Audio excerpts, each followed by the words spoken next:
pessoal, tudo bem? Vocês aí que estão em casa e com certeza estão aí determinados a fazer dessa quarentena a quarentena mais produtiva das nossas vidas, né? É algo muito novo para todos nós, a gente sabe disso, e exatamente por conta dessa novidade a gente tem que se inovar, né? A gente tem que se renovar e buscar cada vez mais fazer diferente para ser mais produtivo. Então, vamos de aula, não é isso? Vamos ficar em casa, mas ficar em casa aprendendo. Bem, na aula de hoje, eu, professor Saulo Formiga, vamos trabalhar sobre populações. Por quê? Primeiro porque é um conteúdo gigantesco, tá? Mas, diferentemente de outros conteúdos como a geografia física, a geografia humana, ela é mais prazerosa, ela é mais prática. Por quê? Porque é falar do nosso dia a dia, é falar das relações que nós alimentamos com a sociedade em geral, né? Em casa, na escola, no trabalho, ou seja, no dia a dia, né? E para falar de população, evidentemente, o primeiro passo que você deve fazer é conhecer os conceitos demográficos, tá? Tanto faz ser do primeiro ano ou mesmo do nono. Tá? Você que está no fundamental ou está no ensino médio, tem que dominar esses conteúdos, tá? Tem que dominar a parte dos verbetes. Por quê? Porque esses verbetes eles trazem, na verdade, a noção mais básica do todo. Aí sim, depois de dominar esses verbetes, a gente começa, portanto, a aprofundar esses estudos através dos fenômenos e, claro, da evolução. Perfeito? Agora vamos começar com algumas perguntas bem simples. Como é a sua vida hoje? Será que a gente vive da mesma forma que nossos pais viviam quando tinham a nossa idade? Será que você tem como um projeto de vida, você estudante que está aí assistindo a essa aula nesse momento, será que teu projeto de vida envolve ter 10 filhos? Bem, a minha avó teve 16. Bem, eu fico imaginando como era esse café da manhã com 16 meninos em casa. Não devia ser nada comum, não é verdade? Agora, 16 filhos de um lado de avós paternos e eu tive 8 tios do lado da vó materna, né? Então veja, as famílias eram numerosas. Se você puxar pela memória ou perguntar bem aí para o pai e para a mãe, com certeza a sua família também vai compartilhar da mesma história. Agora, dos meus pais para mim, uma geração apenas, eu tenho apenas um filho e não pretendo ter outro agora tão cedo. Então, essa redução é uma redução proposital, é uma escolha minha. Mas por que eu tive esse prazer? Por que eu tive esse poder? Porque hoje as relações sociais são completamente diferentes. Né? Hoje você tem o acesso à educação de uma forma mais ampla. Naquele tempo era mais difícil, havia aquela ideia que somente ricos ou pessoas mais afortunadas podiam estudar. Né? Os mais pobres deveriam trabalhar desde cedo. E isso impera ainda em muitas localidades no Maranhão, não é verdade? Mas com muita força e com muita estrutura, a gente está tentando mudar essa realidade. É por isso que a gente está aqui, estudando, aprendendo, para construir esse futuro, não é mesmo? E você está com a gente. Parabéns. Olha só, entre os meus avós, meus pais e eu, nós temos 3 gerações distintas, né? Minha avó materna teve 8 filhos, minha mãe apenas 3 e eu apenas 1. É provável que o meu filho nem filhos tenha. Uma escolha dele também. Por quê? Porque daqui a alguns anos, a estrutura que ele terá acesso tendenciosamente será mais ampla, né? E o dia a dia vai acabar exigindo mais dele, assim como exige da gente. E com isso, na hora de colocar aqui os pesos e as medidas, às vezes o trabalho acaba tendo uma somatização muito maior do que a família. Infelizmente ou felizmente, isso vai depender do que cada um de nós temos como estilo de vida.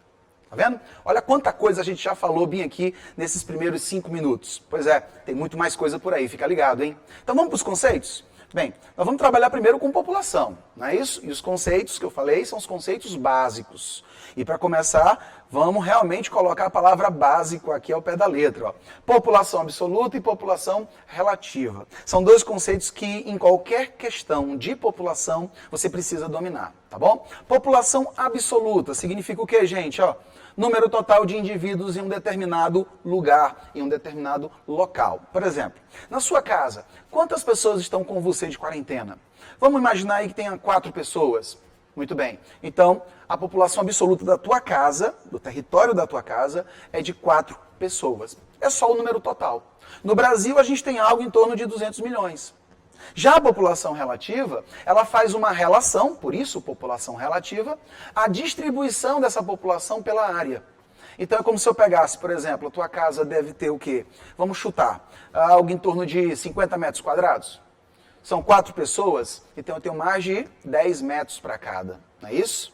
Agora, se eu tenho mais pessoas na mesma metragem, evidentemente eu tenho mais pessoas por metro quadrado, tá? Então, população relativa é a nossa densidade demográfica, ok? Relação entre a quantidade e a área ocupada por ela. Então, pegando o Brasil como exemplo, nós temos 210 milhões de brasileiros, já atualizado, né? E 25 habitantes por quilômetro quadrado, que é a média que nós vamos encontrar no país, tá? Claro que 25 é pouco, né? Se você considerar como um número real. Só que você tem que levar em conta também que o Brasil é gigantesco. E isso, sem dúvida, vai ser um ponto que nós vamos discutir já já, tá? Então, população absoluta e relativa, trazendo também, ainda como gratificação, vamos dizer aí, ou como bonificação, melhor, enquanto conceitos, o conceito de densidade demográfica. Beleza? Firmou aí?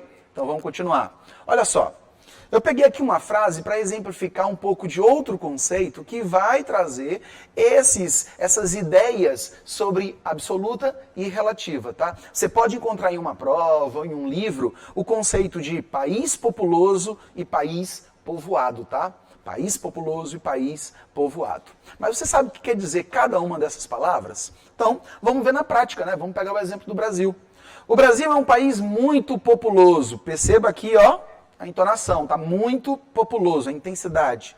Porém, ele é pouco povoado. Tem tudo a ver com o que a gente viu agora há pouco, tá? Primeiro, o Brasil é muito populoso porque nós temos 210 milhões de brasileiros, 210 milhões de pessoas habitando o nosso território. E esse número é um número muito expressivo, não há dúvida. Mas você sabe quais são os países mais populosos do mundo?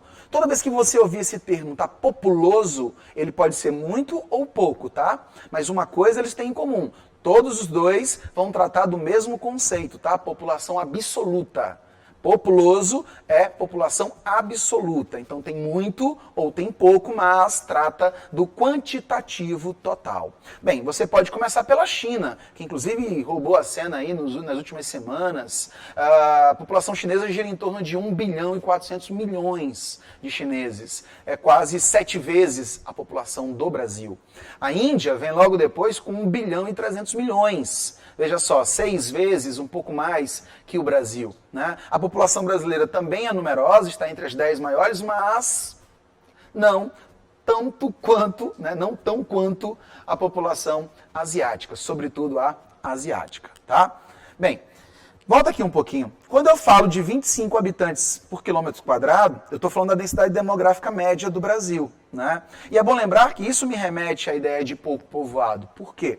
Porque a palavra povoado, como nós já fizemos a relação, ela traz à luz da discussão a distribuição dessa população, não é mesmo? Então, se eu tenho uma média de 25 apenas, significa dizer que eu tenho um território muito grande para a população que eu apresento. Então quer dizer que ainda há muito espaço a ser ocupado. Agora é bom lembrar que em meio a isso tudo nós também temos uma irregular distribuição. Não é só uma média aritmética, mas em relação também à distribuição. Porque vejam, São Paulo, por exemplo, capital, chega a ter 330 habitantes por quilômetro quadrado. Se eu for para Manaus, isso cai de uma forma assim gigantesca. E eu tenho menos de 100 habitantes por quilômetro quadrado. Então, claro que cada localidade vai ser mais atrativa ou menos atrativa. E com isso, a distribuição populacional será, portanto, alterada. Agora, gente, te liga numa coisa. Não é porque um lugar tem muita gente que ele vai passar a tê-lo. Sempre. Olha aqui, vamos fazer uma comparação histórica. São Luís no século XIX. São Luís era tida como uma das principais cidades do Brasil colonial, ali do século XVIII ao século XIX. Na verdade, se a gente fosse fazer uma comparação, São Luís poderia ganhar o título de metrópole naquele momento, ali na época áurea do algodão. A gente tinha uma população que passava dos 36 mil habitantes. Olha só, 36 mil habitantes. E isso naquela época era considerado muita gente. São Paulo, que ainda não era São Paulo naquela mesma época, chamava-se São Vicente, tinha menos de 2 mil habitantes. O que foi que aconteceu? São Paulo explode economicamente, né, com a época áurea do café. Na mesma medida, ou melhor, na medida contrária, o Maranhão perde poder com o algodão. Né? Então o resultado foi o quê? São Luís perdeu expressividade econômica, perdendo, portanto, pessoas, e São Paulo ganhou expressividade econômica, ganhando pessoas. Então eu tenho um processo extremamente fugaz, extremamente aí fluido de ir e vir, que com certeza vocês entendem bem observando para o dia a dia. A tua cidade, por exemplo. Vamos pegar um exemplo do Maranhão. Carolina, Balsas, Imperatriz. Olha só, Imperatriz, se você for voltar no tempo, Imperatriz nem cidade era no século XIX, não é verdade? E Imperatriz hoje é a segunda principal cidade do Maranhão e a segunda maior população do Maranhão, perdendo apenas para a capital, São Luís. Pois é. Agora você sabe o que fez com que Imperatriz crescesse tão rápido? Hein? Será que o pessoal de Imperatriz sabe explicar isso pra gente? Pensa aí rapidinho, hein? Bem, a resposta a essa pergunta é bem simples. A rodovia Belém-Brasília. Tá? Ela é a primeira nessa explicação, porque a Belém-Brasília, que corta a região de Imperatriz, é simplesmente a rodovia mais importante da economia nacional. É a que tem a maior circulação de pessoas, a maior circulação de mercadorias e capitais. Com isso, o fluxo econômico na região crescendo começou a atrair as pessoas em volta da região, transformando, portanto, nessa mega cidade que nós temos, né? Claro que mega cidade aí de uma forma apenas expressiva, tá? Apenas uma forma de se falar, não necessariamente significa o termo urbano de mega cidade, tá bom? Ok? Bem, então eu tenho muita gente no Brasil, por isso muito populoso, e eu tenho essa muita gente ainda bem distribuída, então dá uma baixa densidade demográfica, por isso pouco povoado, ok? Bem, aqui eu tenho um mapa, que é um mapa noturno, e que expressa muito pra gente sobre a distribuição da população. Essa distribuição, como a gente já vem falando, ela tem muito a ver com o que a gente busca no espaço. O que eu quero no espaço? Como é que esse espaço me atrai ou me expulsa? Vamos pegar o exemplo do campo e da cidade. Pensa comigo, você que está aí na zona rural, ou você que está na zona urbana, quais são as diferenças básicas entre as duas? São muitas, né? Principalmente em nível estrutural, né? Como pavimentação, coleta de água e esgotos, telefonia, né? Hospitais, escolas, como um todo, né? Normalmente a zona rural é mais carente dessas estruturas. Isso é bem típico e isso é histórico, embora venha se transformando muito nos últimos anos. Um detalhe importante é que lá no passado, as economias também tinham uma distinção que era muito agressiva. O campo trabalhava apenas com a atividade primária e as cidades trabalhavam com a prestação de serviço e com as indústrias. O que aconteceu nesse passado é que a economia saiu do seu modelo agrícola, pecuário, primário, e acabou migrando para o setor secundário, que são as indústrias, ou terciário, que são os prestadores de serviço. Com essa ampliação da economia e o seu investimento específico nas cidades, as cidades começaram a ter uma produção econômica cada vez maior, e isso atraía as pessoas. Então imagina comigo, ó, as cidades começaram a ter mais empregos e o campo tinha mais pessoas. Claro que as cidades começavam, portanto, a atrair essas pessoas. E as pessoas saíam do campo em direção às cidades. Evidentemente que no caso do Brasil, muitas coisas também vêm contribuindo para isso. Entre elas, a própria expulsão do homem do campo, em função da falta de acesso à terra. Mas isso é um papo para uma outra aula, ok? Então, enquanto distribuição, e sobretudo no Brasil, muita coisa precisa ser levantada. Mas vamos falar de uma forma bem geral, de uma forma enquanto território nacional, e não suas especificidades. Olha só, eu vou dividir o Brasil, portanto, em duas áreas, dois eixos de ocupação. O litoral, com maior concentração, e o interior, com menor concentração. Você sabe me dizer por que o litoral concentra mais pessoas? Pensa comigo. Cidades litorâneas, como São Luís, São José de Ribamar, Raposa, tem muito mais gente do que cidades do interior. Por quê? Isso é um padrão, tá? Isso não é só no Maranhão, isso acontece em todo o Brasil. Mas por que esse padrão? Bem, você já pescou aqui embaixo do nosso slide, não? Então já está disponível para você, ó. Dificuldade de penetração, mata fechada. Evidentemente nós não estamos falando do hoje, nós estamos falando do processo. Pense que o território brasileiro ele não foi construído ontem, né? Ele foi construído há 500 anos, há um pouco mais de 500 anos. Então isso tudo, sem dúvida, traz para a gente uma relação de construção que envolve a história, envolve o processo político e envolve, sobretudo, as atividades econômicas que foram aqui desenhadas. Por exemplo, quando você fala da distribuição dessa população, a nossa ocupação ocorreu primeiramente em torno do litoral. Primeiro porque o Brasil foi uma colônia. Né? Nós vamos lá para o colonialismo, nós vamos lá para a Idade Moderna, nós vamos lá para o lançamento do homem ao mar, as grandes navegações. Pois bem, essas grandes navegações fizeram com que os homens atracassem em nosso litoral e começassem a ocupar formando vilas, vilarejos, arraiais, e com isso vinculasse-se junto com os índios num processo de exploração. O resultado é que as primeiras vilas deram origem às primeiras grandes cidades. E essas grandes cidades cresceram ao longo de todo o rol econômico. Olinda, Recife, São Vicente, né, no caso do Pernambuco, e até mesmo a São Luís, a Ilha do Amor, né, que na época uma homenagem ao rei da França, na época inclusive fundada, entre aspas aí, pelos franceses, né, a França equinocial. Pois bem, essas ocupações vieram para atender os interesses externos, porque nós estamos falando do período colonial. A partir do litoral, os portugueses começaram a instituir expedições de interiorização, usando, por exemplo, os rios, que são muito numerosos e volumosos, para poder adentrar o território nacional. Eu queria que você agora observasse esse mapa que está na tua tela. Olha só, esse mapa é o mapa do Brasil, tá? Fazendo alusão ao mapa noturno, com a iluminação artificial. Tá? Você percebe o seguinte, onde eu tenho mais concentração desses feixes luminosos é onde eu tenho mais pessoas.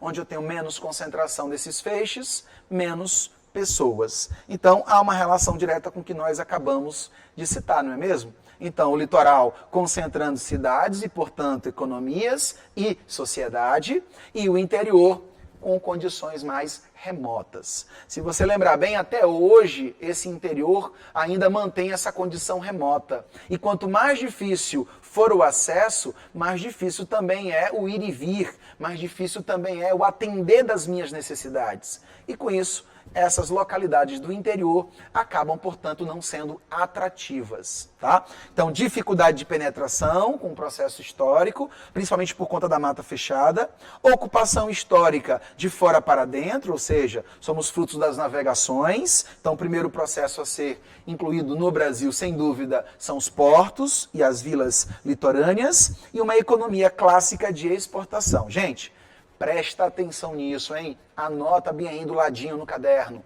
Destaque. Principalmente com essa palavrinha, plantation. Você sabe o que é plantation? Não? Pois agora vai saber.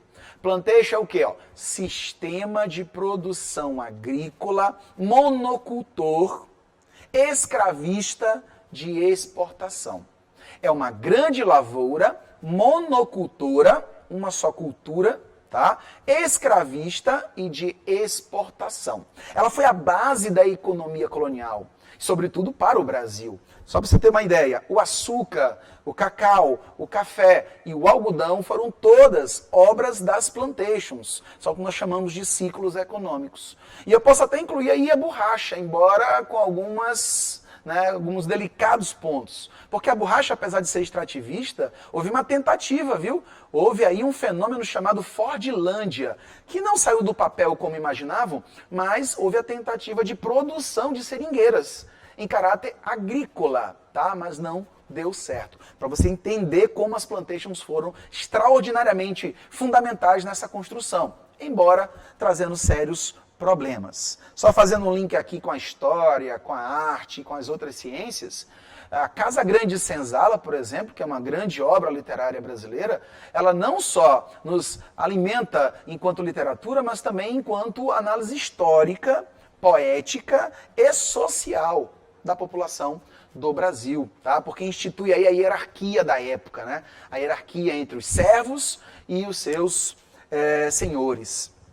Olha só, essa distribuição, portanto, tem a ver com a questão da atração, não é isso? O litoral pelo fator histórico e econômico e o interior pela dificuldade de acesso, tá bom? Mas volto a frisar, o que é do interior, a partir do momento que ele passa a ter estruturas que deem acessibilidade, isso faz com que essas cidades interioranas também possam a crescer. Perfeito? Alguma dúvida até agora? Então vamos continuar, não é isso? Tem muita coisa ainda pra gente. Bem, não podemos deixar de falar dos conceitos sobre crescimento vegetativo. Olha só, a gente falou no começo dessa aula a comparação entre as várias gerações que temos e que somos. Nossos avós, nossos pais e nós. Nessa comparação nós vimos um comportamento padrão, não é mesmo? Uma redução no número de filhos. Isso, na verdade, é um padrão, por quê? Porque todos nós passamos a ser influenciados ideologicamente enquanto estilo de vida, tá? Uns mais, outros menos. Mas você pode estar perguntando aí, mas Saulo, o meu pai teve 5 filhos, a minha avó teve 12, mas eu quero ter só um ou mesmo nem ter filhos. Teu pai teve 5 ainda, e com certeza ainda é muito, se você comparar com seus olhos, com tua perspectiva, né? Mas talvez até o teu pai mesmo concorde contigo hoje, porque sabe que filhos representam gastos. E na economia, gente, olha só, chamamos isso de gasto improdutivo. Por que gasto improdutivo? Porque não vale a pena? Não, não é isso não. Na verdade, os jovens representam a força de trabalho futura. Então, ela é muito importante para a economia e a gente precisa ter muita preocupação com ela.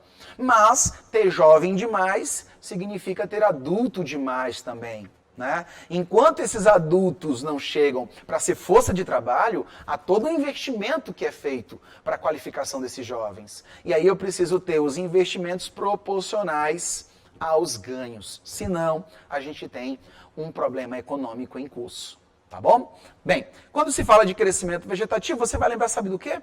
Do censo. O que tem a ver o censo com isso? Vamos lá. O censo é a contagem da população, não é? Vamos falar bem básico. É a contagem. A contagem no sentido quantitativo, mas também no sentido qualitativo. Nós precisamos saber quantos somos, onde vivemos e como vivemos. Se você já foi entrevistado pelo censo, dizem até que é um mito, né, social, porque ninguém conhece alguém que tenha sido entrevistado pelo censo. Mas olha, gente, é verdade, há entrevista, eu já fui entrevistado e tenho certeza que isso é extremamente importante para as análises e para as próprias políticas sociais que virão. Então veja só, eles perguntam para a gente se você tem acesso à internet. Há um tempo atrás perguntavam se você tinha TV em casa. Por que hoje não perguntam se eu tenho TV, mas perguntam se eu tenho acesso à internet banda larga? Você sabe responder essa pergunta? A mudança do tipo de pergunta tem tudo a ver com a mudança do estilo de vida da sociedade. Tem coisas que não precisam mais ser perguntadas, porque é uma coisa que já é clássico, é uma coisa que já é padrão. Hoje todo mundo tem TV em casa. Se a gente for ver a quantidade de pessoas que não têm acesso à TV aberta, isso vai dar aí um número extraordinariamente pequeno. Então, eles não vão representar um número que traga uma influência para o total tão grande assim. É como se fosse um número aí que poderia ser colocado de lado, por enquanto. Mas a internet traz para a gente hoje um outro caráter, que é o acesso à informação e sua dinamicidade. A TV é um canal único em que o receptor só recebe. Já a internet não. Ela pode duvidar daquilo que está sendo informado. Ela pode, inclusive, debater sobre aquilo que está sendo informado. Olha só, se a gente faz uma live no Instagram, e vocês sabem muito bem como acontece, eu posso dar essa aula bem aqui e vocês mandarem as perguntas simultaneamente. E a gente vai aqui, ó, debatendo juntos durante toda a live. Olha só, isso é magnífico, não é?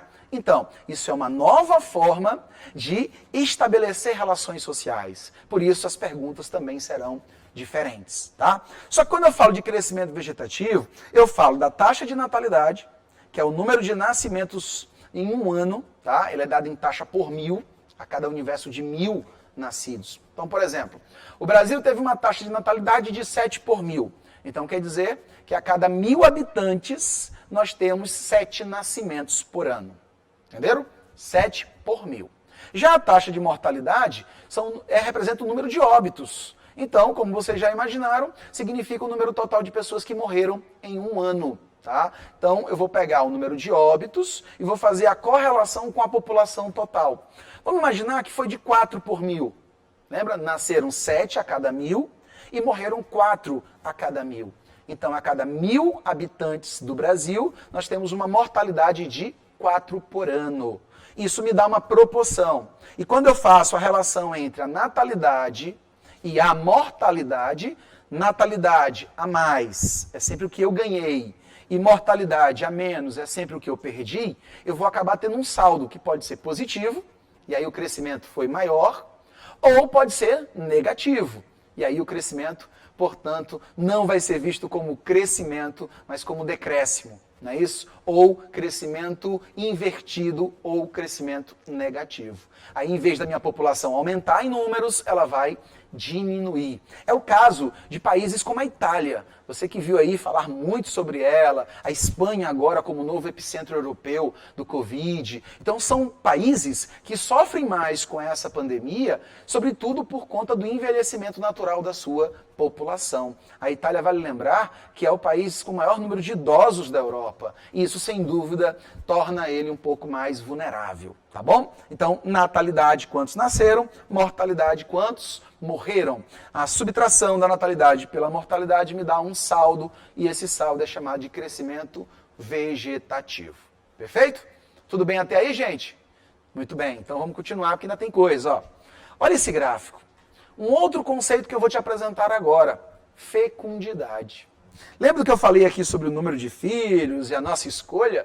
Eu tenho certeza que tu já até te benzeu, não foi? É muito comum a gente nas aulas falar sobre filhos e um ou outro a gente já vê que já fica inquieto, tentando já fazer aquele passa-régua, né? PPPO, como a gente brinca por aqui. Por que isso? Por que essa aversão a ter filhos? Porque hoje a gente, com acesso a muito mais informação, sabe que isso representa custo. A nossa grande moeda de troca é em razão do valor econômico. Então, pensar em filhos traz à luz da discussão o custo. Então, eu só posso pensar em filhos, se eu for uma pessoa bem educada, se e somente se eu tiver condições de mantê-los. Então, isso num processo em que o desenvolvimento social já atingiu um padrão bem mais elevado, tá? Mas veja, olha o que você está vendo aqui no Brasil, ó. Eu vou te mostrar agora, cientificamente, aquilo que nós já comparamos enquanto família. Você comparou, quando a gente falou ali no princípio, sobre nossos avós, nossos pais e nós, não comparou? Pois bem, ó, todo mundo vai estar na mesma linha. Olha só, o Brasil de 1940 era um Brasil completamente rural. Em 1940, a população brasileira era de aproximadamente 70% rural. Essa população rural, sem acesso à informação, sem acesso a melhores infraestruturas, elas dependiam da atividade econômica do campo e tinham um comportamento social ainda muito tradicional, onde, por exemplo, um dos maiores e hoje mais atacados era o papel da mulher daquela época, né? Veja só, hoje você está estudando e você pode criar sua carreira, e vai criar, a gente está dando estrutura para isso. Mas ano passado, a única preocupação da mulher era o quê? Ser criada para ser uma boa esposa. Daí vem aquele conceito que hoje está caindo por água abaixo, isso é muito bom, da bela, recatada e do lar. Quer dizer, esse princípio considerado machista, e é machista, de que a mulher deve cuidar da casa, cuidar dos filhos e somente trabalhar no lar, se voltar apenas para a família, já caiu. Por quê? Porque houve um processo, uma revolução social. Então, a partir do momento que eu tenho essa urbanização, que eu tenho esse desenvolvimento social e das estruturas que nos influencia, o número de filhos por mulher começa a cair.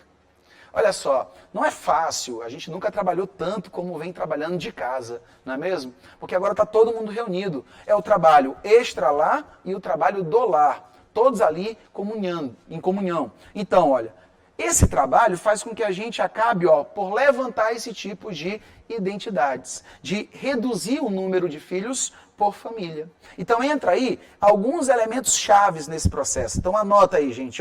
Primeiro, você tem aqui a preocupação com os casamentos tardios. As pessoas estão deixando para casar mais tarde. Em vez disso, estão estudando por mais tempo. Aumentando o tempo de escolarização, as pessoas têm muito mais esclarecimentos.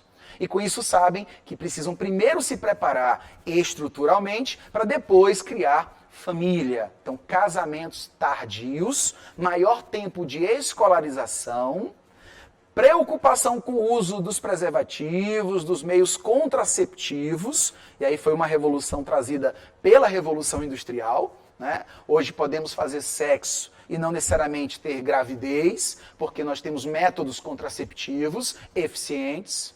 E, evidentemente, a saída da mulher de casa para o mercado de trabalho. São fatores que foram exigidos para a sociedade. E veja só, por que a mulher saiu para trabalhar? É uma pergunta que sempre que eu faço nas salas, às vezes as pessoas têm uma interpretação equivocada. E a resposta que vem até nós é uma resposta que a gente não gostaria de ouvir. Mas você sabe por que a mulher saiu para trabalhar? Pela urbanização. Na verdade, quando a família sai do campo e vem para as cidades têm sim mais estruturas, mas também têm um custo de vida mais caro. E aí o homem sozinho não consegue mais bancar essa estrutura.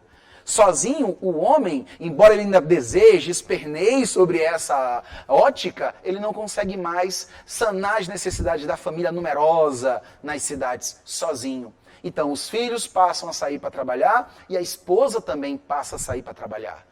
Todo mundo participa dessa produção econômica. E com isso, a mulher agora, experimentando essa vivência de participação econômica externa, ela também começa a lutar pelos seus direitos. Porque agora ela percebe que ela produz tanto quanto o homem. E aí entra, claro, a briga dos gêneros, né? As guerras sexuais, como a gente chama, dentro da geografia econômica. Perfeito? Bem, então a fecundidade da mulher brasileira cai, em 1940 cai de 6,16, em 2010 bate 1,90, ou seja, o casal está tendo menos de 2 filhos em média. Menos de 2 filhos em média, ok? Gostou do que nós vimos hoje? Pois é. Então faça uma revisão com muita calma, observe o teu dia a dia, a tua cidade, conversem com teus pais, conversem com os pais, com os avós. Eles trazem uma bagagem enorme para falar para a gente como era o comportamento da sociedade no passado e como a gente vê esse comportamento hoje. Isso, sem dúvida, além de trazer uma grande aula criativa, extremamente dinâmica para você, vai trazer aí um convívio familiar como nunca, tá bom? Até a próxima, galera. Grande beijo. Tchau.